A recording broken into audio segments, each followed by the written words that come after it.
And we're back. I'm Terry Cooke. You're watching Hamilton's Vital Signs after summer break. Everybody had a great summer. I did. I turned 60, which makes me really, really old, but got to do some traveling, work on my golf game, and continue to rehab my wonky old knee. So I am bullish about the conversation we're going to have today, because we're talking about friendly streets and the importance of having a safe passage for people throughout the region, especially when they're walking and cycling. And it is my pleasure to welcome back an old friend, Lynda Lukasik, the Executive Director of Environment Hamilton. Nice to see you. Nice to see you. And a new friend, Waverley Birch, from Project Coordinator with Cycle Hamilton. Great to have you both with us. And I always like to do an autobiographical piece at the start, putting each of my guests on the spot.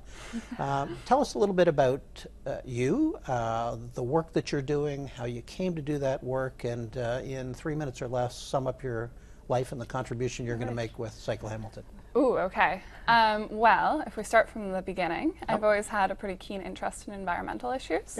So that led me to come to Hamilton to do a Bachelor of Science in Biology at McMaster. Did a lot of ecology, environmental science courses throughout that. And I also became interested in working with community. I was involved with some groups at McMaster that worked also with groups in Hamilton, so like Environment Hamilton and so on.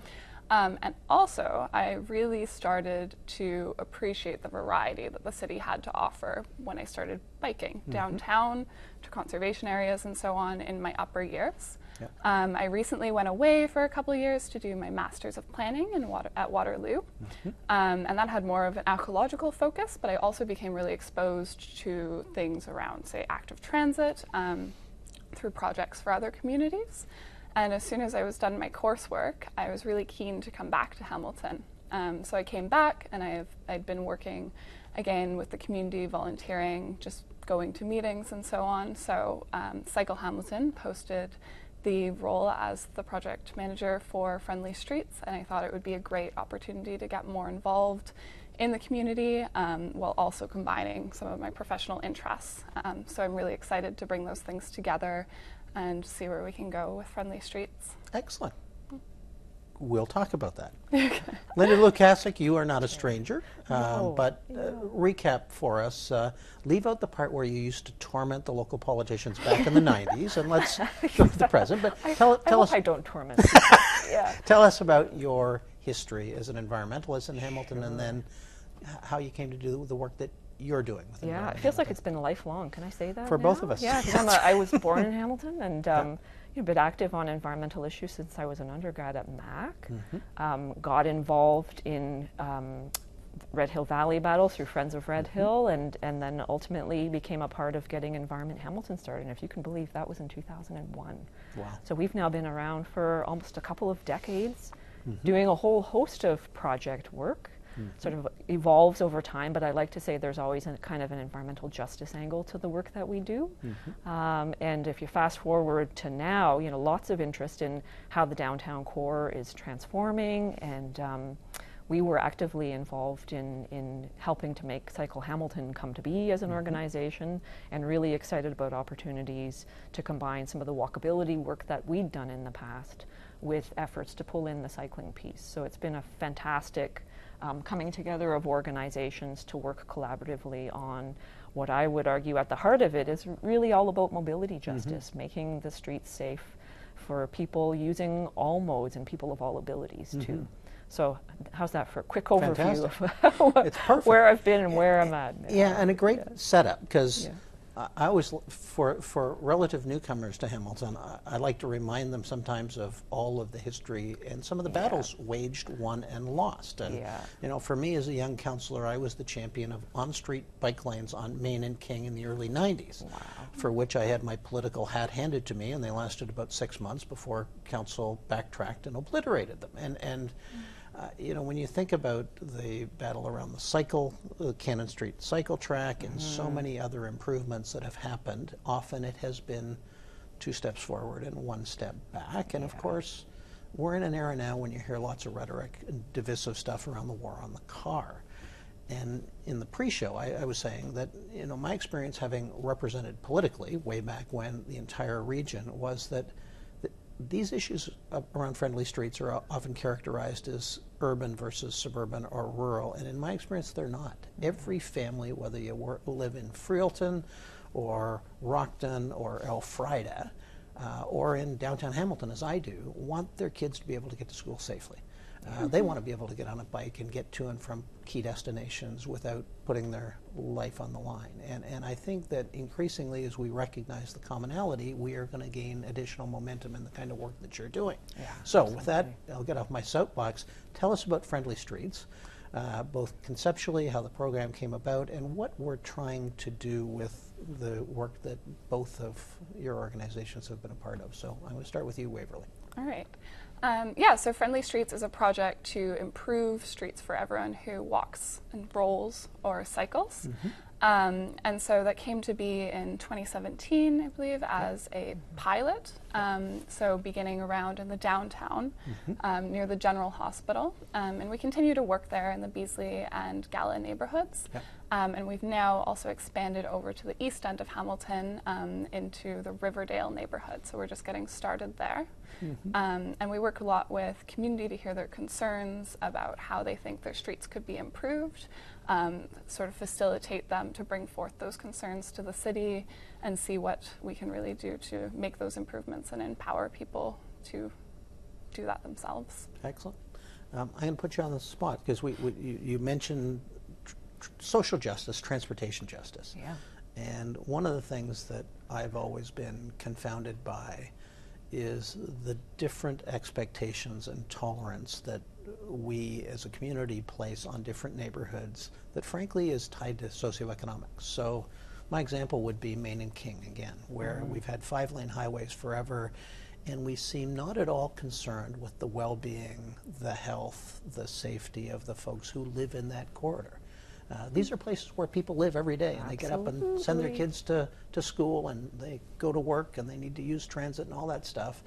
And yet those conditions, in my view, would never be tolerated in other communities who have either greater political clout or affluence or both. And so I just want you to expand on the notion of why this stuff matters from an equity, equality, and social justice standpoint. Yeah, absolutely. Because I think it does. Well, anyone who walks on the street that you've described would say, in their gut, they know it doesn't feel good, it doesn't feel safe, doesn't feel healthy.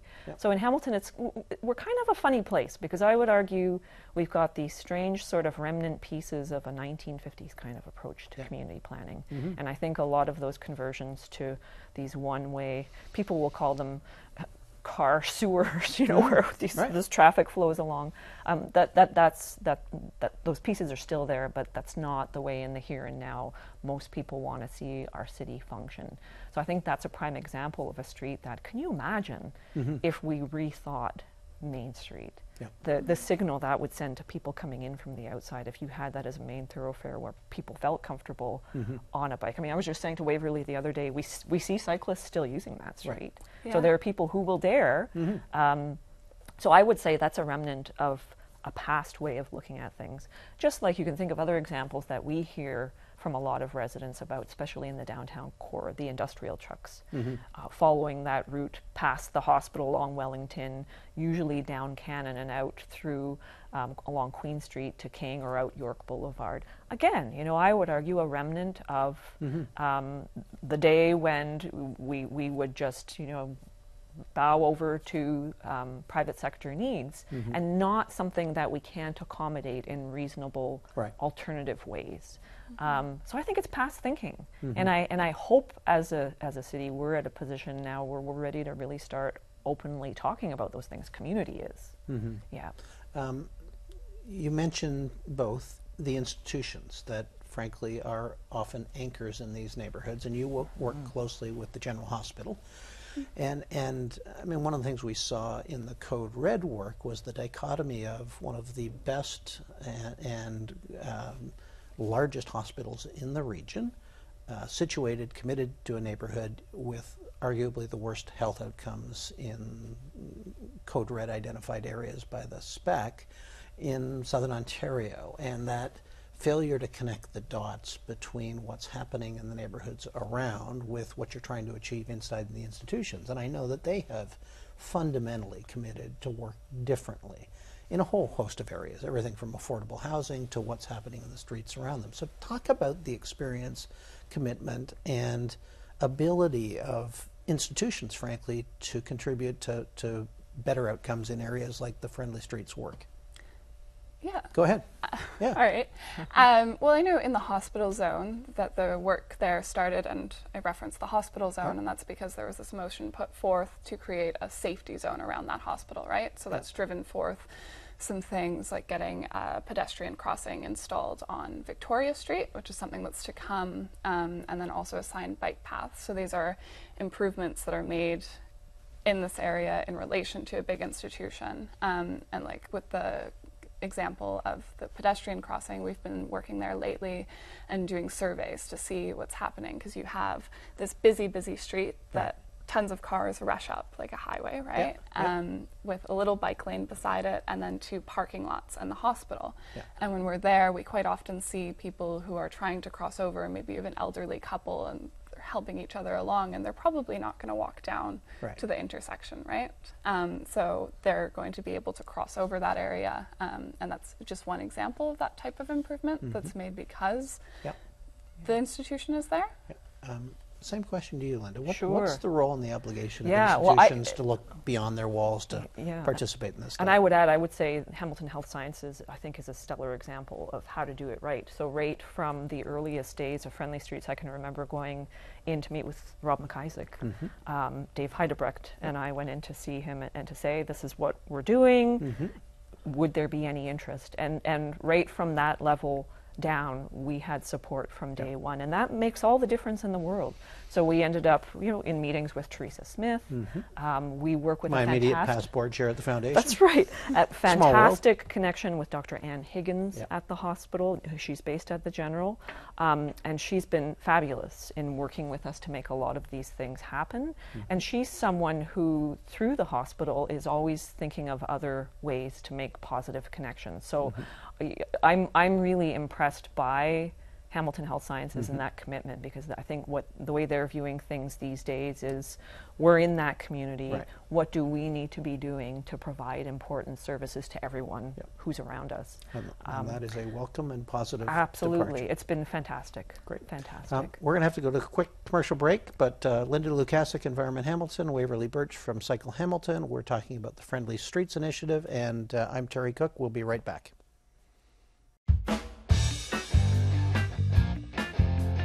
If you are ready to play, we are ready to pay. Kiwanis TV Bingo is coming your way. Pick up those $3 bingo cards at any one of almost 200 vendors around the Hamilton community. Tune into Cable 14 on Monday nights at 7 p.m. and win cash. Over $150,000 up for grabs this season. You won't want to miss it. Break a dabber. You know how it goes. Jack and Sarah in a world of their own. Cindy's always texting. Jeff is up for a good time. Oh, and Greg usually does the rolling and the driving. You see, Greg doesn't drink. But did you know that drivers impaired by cannabis or other drugs pose the same dangers and face the same penalties as those impaired by alcohol? License suspension, a criminal record, fines, even jail time. Know the facts. Plan ahead. Visit arrivealive.org to learn more. And we're back. I'm Terry Cooke. You're watching Hamilton's Vital Signs, and we're talking about the Friendly Streets Initiative, both Cycle Hamilton and Environment Hamilton, along with neighborhoods, looking at how do we make our streets livable, safe, engaging places for all of our citizens, whether they're driving, using transit, cycling, or walking. Waverley Birch from Cycle Hamilton and Lynda Lukasik from Environment Hamilton. Let's talk about the next stage of the work, because up until now, you've focused in the corridor of Beasley around the General Hospital. The next stage is Centennial Parkway, which strikes me as a very different but fast-changing urban landscape with huge potential for the kind of work that you're contemplating. So tell me about that. Yeah, so we're working specifically in the Riverdale neighborhood, which is just over to the east of Centennial. So this area is one of the highest density in the city, even though it's over in what might be considered more of a suburban area. So we see a lot of newcomer families there. It's sort of a hub for newcomers, and with that comes a lot of young families and a lot of people who rely on walking and cycling to get around. So I know there's been work done there previously through Environment Hamilton, where they saw that there were issues around those families being able to walk around, and maybe within the center of their neighborhoods they felt safer. We've done a bit of a walk around, and it's a little more sheltered. There's not as much traffic in those inner areas of the streets. But then when you get out to Centennial or Barton, so on, these bigger roads, they have to cross over those to get, say, to Eastgate Square, which is a major shopping area, transit hub. It'll be the eastern terminus of the LRT, we think. And so they have to be able to cross over, and they have these really busy streets, and if you have a family, that's probably quite daunting. So we're looking to work with these community members to figure out how those streets could be improved, what would help them feel safer. We'll be starting off there with a walking audit, not this Thursday coming, but the following. And so community members can join us from 4 to 6 p.m. I believe we'll do. And what I always find conspicuous on Centennial Parkway when I'm in the neighborhood is large Southeast Asian population who are often walking and cycling. Either to Eastgate or to places of worship, and it is very conspicuous, again, just like the Main Street experience, that you have relatively narrow sidewalks immediately adjacent to high-speed, multi-lane vehicular traffic. And I don't walk that part of the world much, but I suspect it would not be a welcoming or enjoyable experience to do that. So I think there is a huge opportunity. Lynda, I want to talk to you because we're bridging into the next part of the work. Talk about the broader imperative of how this fits for us as a city in terms of the kind of neighborhoods that we want to create, people that we want to attract to this community, and really the element of political will and vision, and how do we get from where we are to where we need to be, as opposed to fighting each of these as a kind of a one-off battle. Right. Yeah. So I think the move to the East End opens the door to a lot of interesting conversations about neighborhood connectivity. So, you said, how do we get from where we are to where we need to be? We could interpret that as quite literally, we need to be able to do that. So, this project work will open the door to conversations around things like cycling and pedestrian connectivity from, the east side of Red Hill to the west side of Red Hill, so that people don't feel isolated in one corner of the city from the other. So there are important connections between neighborhoods that we need to be talking about. But also, I think there needs to be an effort to and embrace an approach to community building that pays attention to and places priority on elements like cycling infrastructure, welcoming streetscapes so that people do consider walking and biking around. And I think when it comes right down to it, again, I'll say instinctively, people know what a good, comfortable street feels like. It's not rocket science. I think it's just a matter of having that will to make those kinds of streets become reality on the ground. So I would say, at a minimum, with new neighborhoods, we need to be making that a priority. We need to be having more productive conversations at the community level and at the political level to commit to making those kinds of streets reality in existing neighborhoods across the city. And I would argue partly it fits in very nicely with the conversations we're having now about the climate crisis and the climate emergency that the city has declared. That the city has declared. Municipalities are on the front lines of the climate crisis, and making your streets more friendly is more than just, you can plant some trees, it's going to feel nicer, it brings other benefits as well. So if you think about the goals of the project, if we realize those goals in neighborhoods across the city, that's going to put us in a very good place in terms of literally weathering the storm with climate change and what we're facing already. Excellent. I'm going to ask each of you to just reflect on the role of citizens in the work that you're each doing, how interested citizens can get involved, make a contribution, affect outcomes, and then secondly, kind of a wish list. If there were kind of one thing that we could do as a community that would get us to a better future more quickly and more comprehensively, what would that look like? Go ahead. Yeah, so I think with the role of citizens are completely paramount to this project, right? Absolutely all of the work, I'm relatively new with the project, but all of the work that I've done so far, there are citizens at the table, they're the volunteers, they're leading the discussions, and so on, and I don't really think it would be a project without that piece, right? So that's one piece of the project that's really interesting, is being able to empower these people, like I mentioned earlier, to talk about their concerns and realize that those are warranted and that something can be done with it.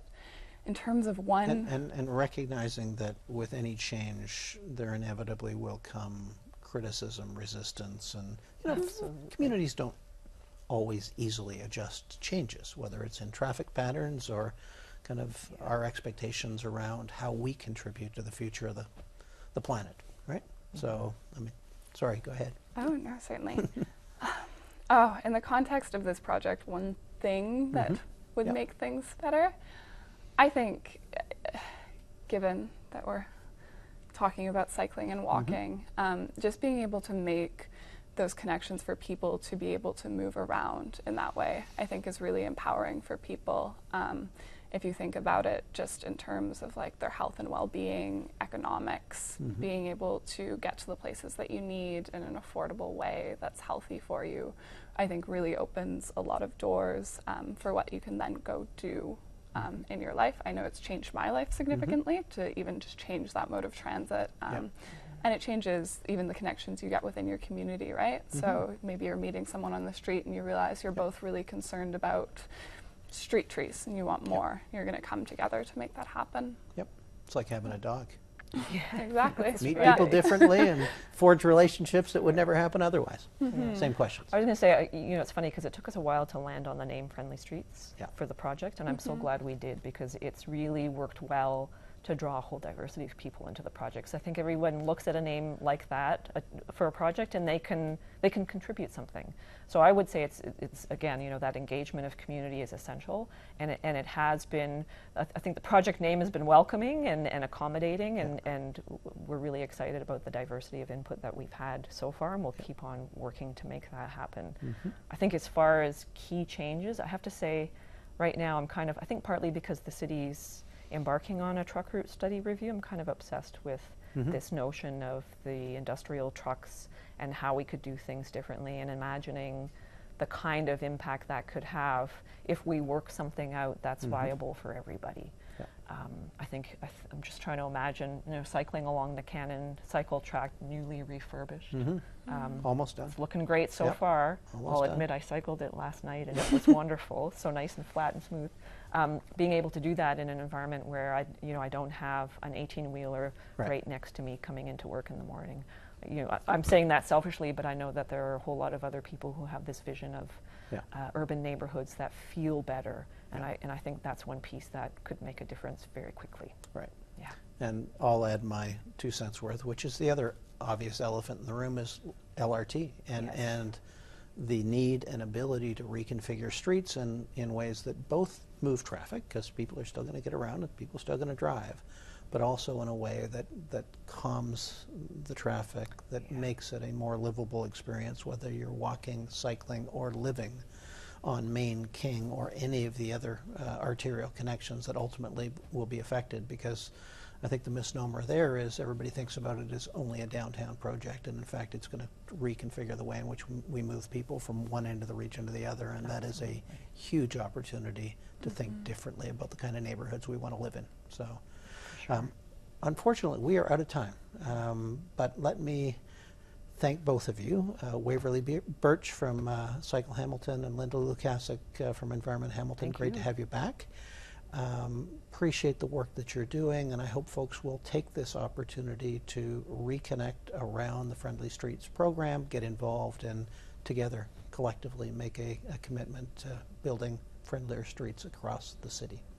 I'm Terry Cooke. You've been watching Hamilton's Vital Signs. As always, you can follow us on Facebook and Twitter. Hope you'll join us again next month. Take care. Thank you.